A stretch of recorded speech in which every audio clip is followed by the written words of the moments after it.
வழங்கி முன்னர் பேசிய மதிப்பிற்குரிய ஐயா ராமலிங்கம் அவர்கள் கவனப்படுத்தியவற்றை தவிர்த்து நான் இங்கு பதிவு செய்ய விளைந்த சில கருத்துக்களை புத்தகம் பற்றி பதிவு செய்ய முற்படுகின்றேன். தமிழ் பெருங்கடல் தமிழண்ணல் அவர்களை பற்றி புத்தகத்தில் ஐயா அவர்கள் குறிப்பிடுகிற போது, மதிப்பு என்பது பதவியால் வருவது அல்ல, மதிப்பு என்பது அறிவால் வருவது. அவ்வகையில் நான் தரிசித்த தமிழ் பேராளுமைகளில் அறிவை தேடிக்கொண்டே இருக்கக்கூடிய ஒரு பேராளுமையாக ஐயா அவர்களுக்கு நான் கரவொலி எழுப்பி ஒரு மதிப்பை பதிவு செய்தேன்.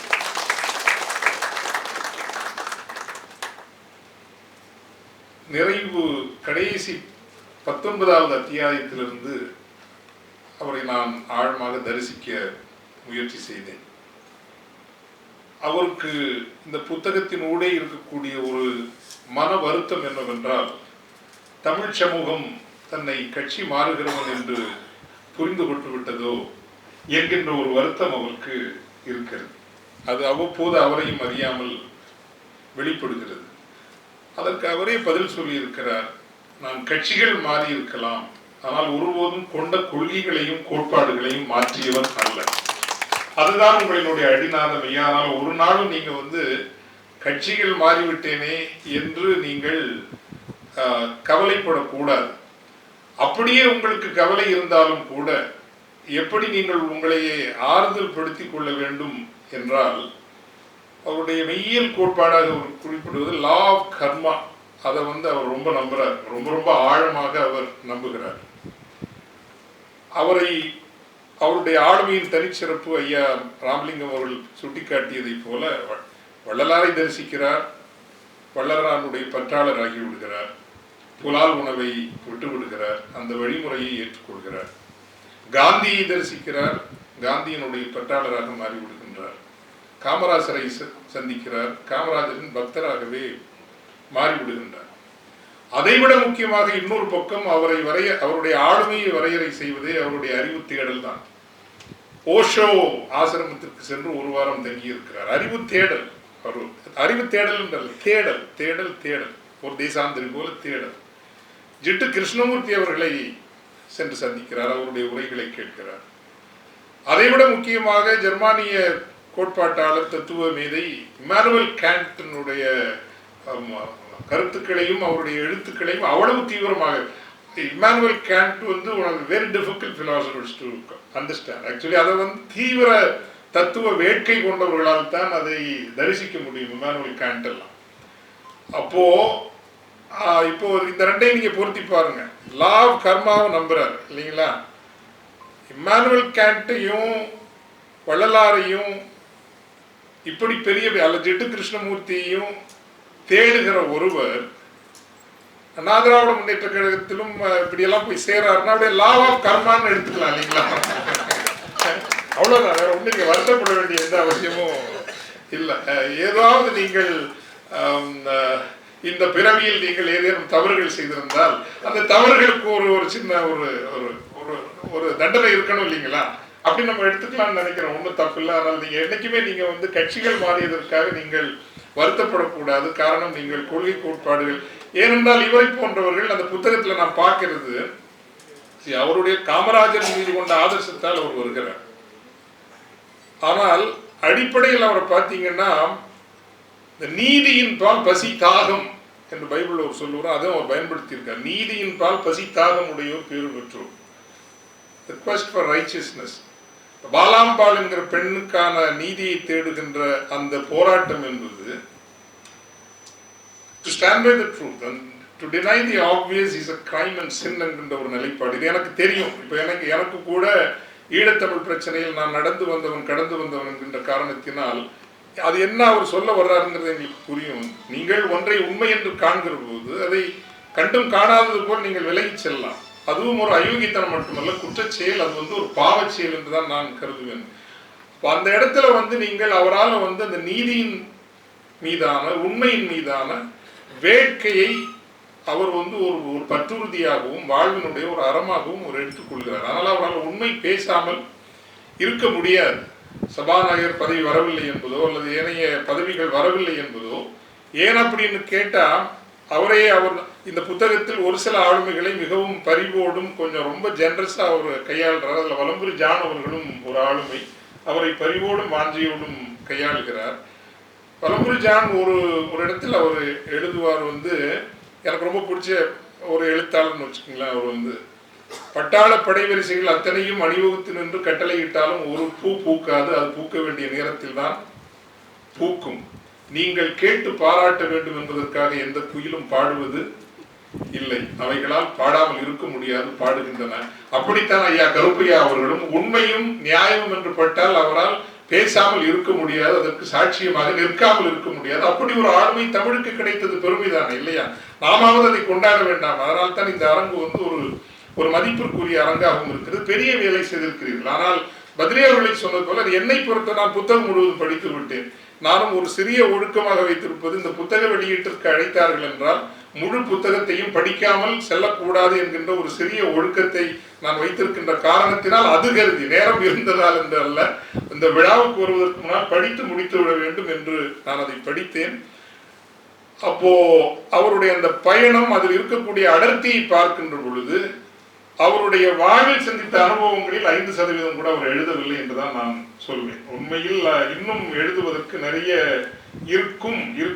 இருக்குது. ஆனால் ஐயா, நீங்கள் தமிழக தன்னுரிமை கட்சி நீங்கள் நடத்துகிறீர்களோ இல்லையோ, நிறைய புத்தகங்கள் எழுத வேண்டும் என்பது என்னுடைய பணிவான வேண்டுகோள். அவ்வளவு ஆழமான பல கருத்துக்கள் அல்ல இருக்கு. அது ஒரு மிகப்பெரிய பங்களிப்பாகவும் நீங்கள் பார்க்க வேண்டும். ஒரு காலகட்டத்தினுடைய அரசியல் உண்மையிலேயே இந்த பற்றுறுதி என்று சொல்றவங்க எமர்ஜென்சி எதிர்ப்புல தான் அவருடைய அந்த தீவிரத்தன்மை வெளிப்படுது. எங்களுக்கும் ஏன்னா நான் சின்ன பிள்ளையாக எங்களுக்கு என்ன, இன்னைக்கு நான் அரசியல் பேசுறேன்னா எமர்ஜென்சியும் ஒரு காரணங்க. அப்ப நான் 7வது 8வது வகுப்பு தான். எங்க மாவட்டம் எழுத்தாளர் ஜெயமோகன் அவர்களுக்கு, எங்க மாவட்டத்தினுடைய பெருமை அவர், அவருக்கு தெரியும். நான் பிறந்தது விளவங்கோடு என்கின்ற தாலுகா. கேரள மாநிலத்தினுடைய அந்த காற்று கொஞ்சம் அதிகமாக வீசும். என்ன என்று தெரியாது, ஆனால் நாங்கள் வீதியில 7ஆம் வகுப்பிலேயே போராடி இருக்கிறோம். அவசர சட்டமும் என்னன்னு தெரியாது, அரபிக்கடலும் என்னன்னு தெரியாது, ஆனா கோஷம் போட்டோம், அவசர சட்டம் அரபிக்கடலில் அப்படின்னு கோஷம் போட்டிருக்கிறோம்.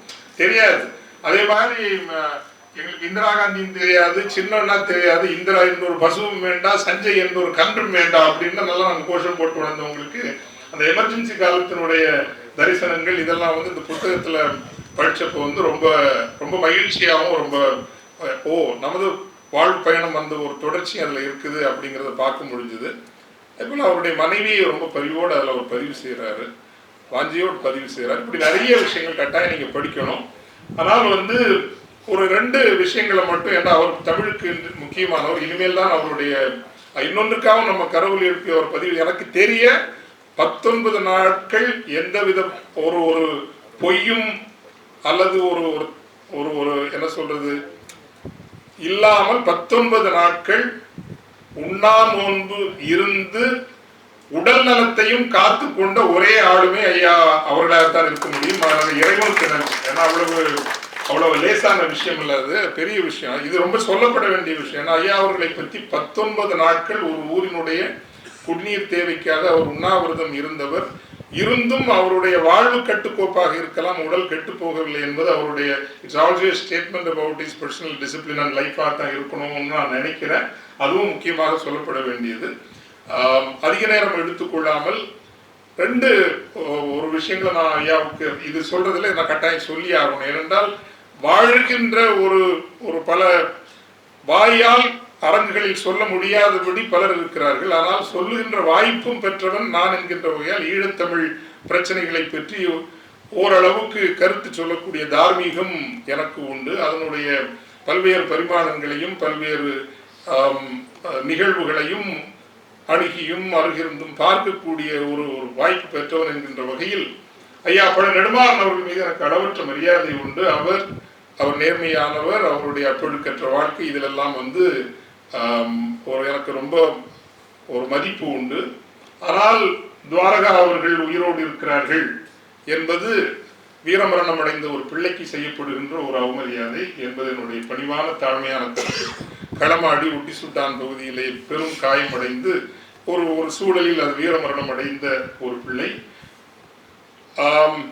முள்ளிவாய்க்காலுக்கு பிறகு ஈழப் பிரச்சனையில் பல்வேறு சதுரங்க விளையாட்டுகள் நடக்கின்றன. அந்த விளையாட்டுகளில் ஒரு ஒரு ஒரு விரும்பிய விரும்பாமலோ ஒரு பலிகடை ஆகிவிட்ட ஒரு பேராளுமை ஐயா நெடுமாறன் அவர்கள் என்பது என்னுடைய கருத்து. காரணம், அந்த ஈழப் போராட்டத்தினுடைய தியாகங்களுக்கு எந்த சமரசமும் இல்லாமல் சாட்சியங்களாக இருக்க விரும்புகிறவர் என்கின்ற வகையில், அதே போல தலைவர் வருவார், மீண்டும் படை நடத்துவார் என்று சொல்வதும் கூட 30 ஆண்டு காலம் ஒரு மாபெரும் போராட்டத்தை கட்டி எழுப்பி நினைத்து பார்க்க முடியாத தியாகங்களை எல்லாம் செய்து தமிழ் என்கின்ற அடையாளம் உலக பரப்பிற்கு கொண்டு வந்து நிறுத்தி இந்த இடத்திலிருந்து நீங்கள் எடுத்து செல்லுங்கள் என்று தமிழ் சமூகத்திற்கு விட்டு சென்ற ஒரு பேராளுமை. அவருடைய நினைவை சுற்றித்தான் அடுத்த கட்டம் வடிவமைக்கப்பட்டிருக்க வேண்டும். ஆனால் அவருடைய நினைவை கூட நேதாஜி சுபாஷ் சந்திர போஸ் அவர்களினுடைய நினைவை போல சுருக்குகின்ற ஒரு செயலாகத்தான் அவர் மீண்டும் வருவார், அவர் படை நடத்துவார் என்கின்ற இந்த பேச்சு எல்லாம் கருதப்பட வேண்டும். ஆக இத்தகைய ஒரு மாபெரும் வரலாற்று போராட்டத்தினுடைய தரவுகள் என்கின்ற வகையில் அந்த புத்தகத்தில் எனக்கு அது நெருடலாக இருந்த ஒரு பகுதி. காரணம், ஓரளவுக்கு அதை நான் ஆய்வு செய்தவன் என்கின்ற வகையிலும் அவருடைய மரணம், வீர மரணம் எப்படி நிகழ்ந்தது என்பதை பற்றி பேசக்கூடிய அருகதை ஓரளவுக்கு எனக்கு உண்டு என்று நான் கருதுவதாலும், அதை உரிய நேரத்தில் என்னால் எழுத முடியும், பதிவு செய்ய முடியும் என்கின்ற ஒரு நிலையில் இருப்பதாலும் அதை பணிவோடு ஐயா அவர்களுக்கு நான் கேட்டுக்கொள்கின்றேன். பெரியவரை போன்ற அப்பழுக்கில்லாத நேர்மையாளர்கள் கூட இது போன்ற முக்கியமான வரலாற்று விஷயங்களில் தெளிந்து தேர்ந்து சரியான நிலைப்பாடுகள் எடுக்க வேண்டும். அந்த ஒன்றும் தான் புத்தகத்தில் எனக்கு நெருடலாக இருந்தது என்பதையும் பதிவு செய்து இந்த வாய்ப்புக்கும் நன்றி கூறி, இது ஒரு அழகான மேடை, மதிப்புமிக்க மேடை, அரங்கு மதிப்பிற்குரிய மேடை. பழ கருப்பையா அவர்கள் இன்னும் குறைந்தபட்சம் ஒரு 30 ஆண்டுகளாவது நலமோடு வாழ வேண்டும், இன்னும் நிறைய எழுத வேண்டும், நிறைய பேச வேண்டும், நிறைய மேடைகளுக்கு பேச வேண்டும். அரசியல் கட்சி தொடங்கி இருப்பது நன்று. காரணம், இன்னைக்கு NGOs எல்லாம் ரொம்ப கழுத்து நெரிக்கிறாங்க. அதனால நீங்க அரசியல் கட்சின்னு நீங்க பேசுனீங்கன்னா நிறைய விஷயங்கள் எடுத்துட்டு போகலாம். தமிழகம் ஒரு பல மடைமாற்றங்களுக்கு சமூக ரீதியாகவும் பண்பாட்டு ரீதியாகவும் அரசியல் ரீதியாகவும் ஒரு பல வாயில் திறப்புகளுக்காக அது காத்திருக்கிற ஒரு காலத்தில் ஐயா போன்ற ஆளுமைகள் அறிவு தெளிவு, சமூக நீதி பற்று, இந்திய குடியாட்சி முறை மீது ஒரு உறுதியான ஈடுபாடு, நம்பிக்கை, இவையெல்லாம் ஊர்தோறும் சென்று பேசுகிற அளவுக்கு இறைவன் அவருக்கு நல்ல ஆயுளையும் நல் உடல் நலத்தையும் தர வேண்டுமா என்று வாழ்த்தி நிறைகின்றேன். நன்றி, வணக்கம்.